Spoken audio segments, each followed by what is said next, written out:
Hi అండి. ఇవాళ మా టెర్రస్ మీద చిక్కుడుకాయలు పండగలాగా అనిపించిందన్నమాట. చిక్కుళ్ళు లాంగ్ పర్పుల్ బీన్స్, వైట్లో లాంగ్ బీన్స్, తంబ, ఇంకా 2, 3 రకాలు చిక్కుడుకాయలు కాసాయండి. చాలా కాయలు, నేను లేనన్నమాట ఊర్లో. నేను వచ్చేసరికి చాలా కాయలు అయితే ముద్రపోయి ఉన్నాయి. ఆ, తర్వాత మా చెట్లన్నీ ఫుల్ కాయలతో ఉన్నాయి. పచ్చిమిర్చి, బీన్స్, తోటకూరలు, ఆకుకూరలు అవైతే చాలా ఉన్నాయి ఫ్రెండ్స్. నేను ఇవాళ మాత్రం చిక్కుళ్ళు హార్వెస్ట్ చేశాను. ఆ, చేసి మా ఫ్రెండ్స్కి వాళ్ళకి పంపించానండి. ఇంకా చాలా ఉన్నాయి, అవి హార్వెస్ట్ చేస్తాను ఇవాళ. ఆ, ఎగ్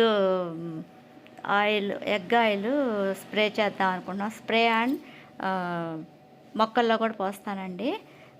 మొక్కలు కొంచెం డల్గా ఉన్నాయి. ఎందువల్ల అంటే 1 వీక్ నుంచి వాటికి ఏ లిక్విడ్ ఫర్టిలైజర్స్ ఏమైతే ఇవ్వట్లేదు. ఇవాళ ఇద్దాం అనుకుంటున్నాను ఫ్రెండ్స్. చిక్కుళ్ళు అయితే చాలా బాగున్నాయండి. చూడండి ఫ్రెండ్స్, లైక్ చేయండి, షేర్ చేయండి, సబ్స్క్రైబ్ కూడా చేసుకోండి. మీ ఫ్రెండ్స్కి ఫార్వర్డ్ చేయండి ఫ్రెండ్స్. మా మేడ మీద అయితే ఫుల్ హార్వెస్ట్, అన్ని వెజిటబుల్ ఫ్లవర్ హార్వెస్టింగ్ అయితే చాలా ఉంది. ఇవాళ నేను చిక్కుళ్ళు మాత్రమే హార్వెస్ట్ చేశాను ఫ్రెండ్స్. కొన్ని ఏమో చిక్కుళ్ళు, కొన్ని బుడబొచ్చులు అంటారండి వాటిని, అవి కూడా చేశాను అనమాట. బార్బడాస్ చెర్రీస్ ఇవన్నీ అయితే బోల్డ్ కింద పడిపోయినాయండి. వీడియో